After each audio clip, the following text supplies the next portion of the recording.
Assalamualaikum warahmatullahi wabarakatuh. Salam sejahtera bagi kita semua. Shalom, Om Swastiastu, Namo Buddhaya, salam kebajikan. Selamat pagi Bapak Ibu, rekan-rekan dari media online, media cetak maupun televisi.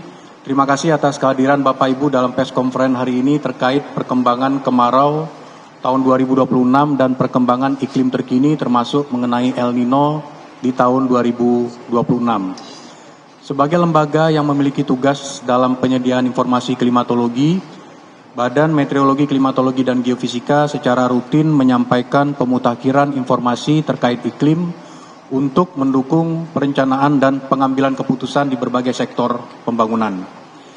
Pada konteks musim kemarau tahun 2026 yang sedang berjalan ini, informasi-informasi tersebut sangat relevan sebagai modalitas bagi upaya mitigasi bagi sektor-sektor yang terdampak oleh musim kemarau dan kondisi kekeringan seperti sektor pertanian, sumber daya air, energi, lingkungan, kehutanan, kebencanaan, perikanan, dan produksi garam. Selain itu kami juga akan secara khusus menjelaskan upaya dukungan operasi modifikasi cuaca, baik yang telah berjalan maupun yang akan dilaksanakan dalam rangka upaya mitigasi kemungkinan terjadinya kebakaran hutan dan lahan.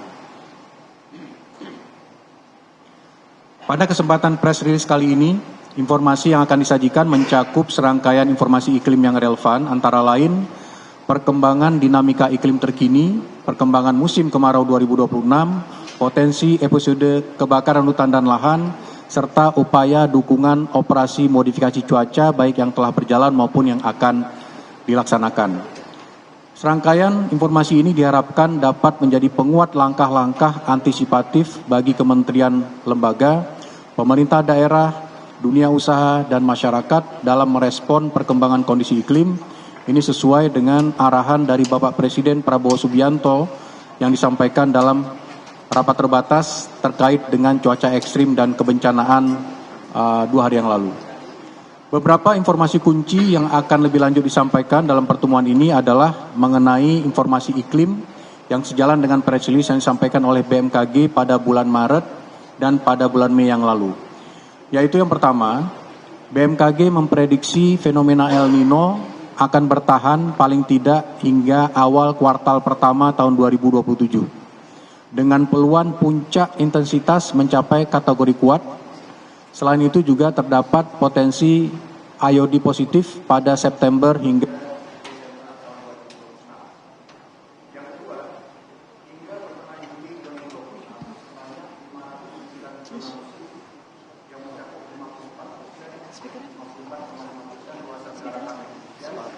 sebanyak 509 zona musim yang mencakup 54,5% luasan daratan Indonesia telah memasuki musim kemarau. Sementara 77 zona musim yang mencakup 11,8% luas daratan Indonesia masih mengalami musim hujan dan 113 zona musim mencakup 33,7%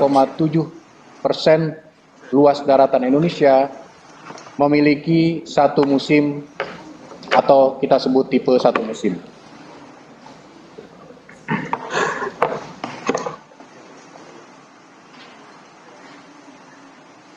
Bisa dilanjutkan? Bisa, Pak. Untuk puncak musim kemarau tahun 2026 diprediksi umumnya terjadi pada bulan Agustus ya, atau 48,84% luas daratan Indonesia, dan di bulan September atau 25,41% luas daratan Indonesia. Sebagian besar wilayah Indonesia diperkirakan mengalami musim kemarau yang lebih kering dari normal dengan 437 zona musim atau 48,77% luasan daratan Indonesia diprediksi memiliki durasi musim kemarau yang lebih panjang dibanding kondisi normal.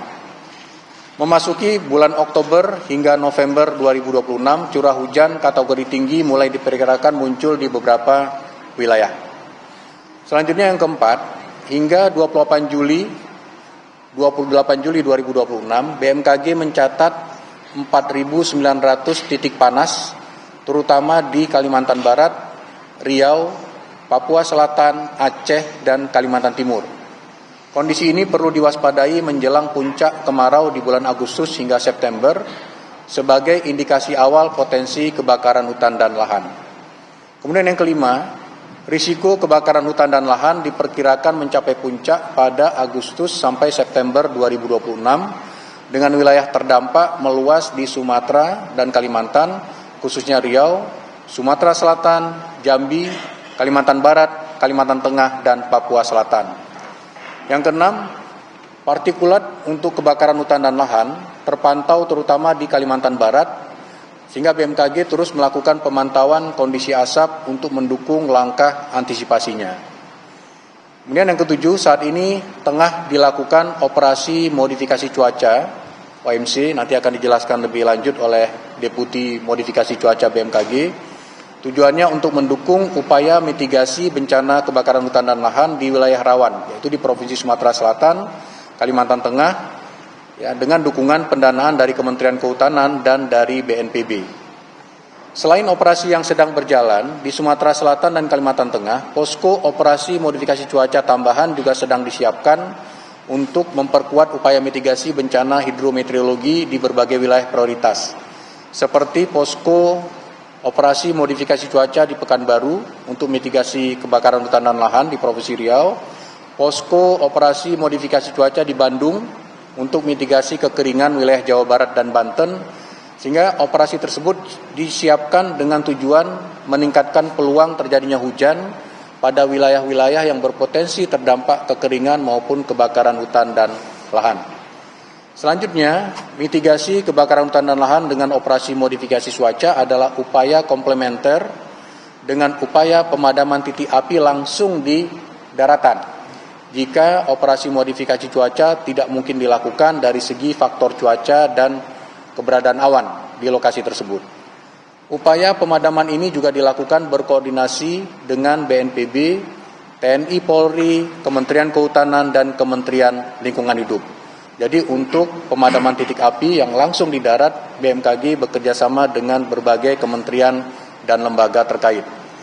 Selanjutnya, informasi lebih detail mengenai perkembangan kondisi iklim terkini dan pemutakhiran prediksi musim kemarau 2026 akan disampaikan oleh Deputi Bidang Klimatologi Dr. Ardasena Sopahiluakan, serta nanti rencana terkait operasi modifikasi cuaca akan disampaikan oleh Deputi Bidang Modifikasi Cuaca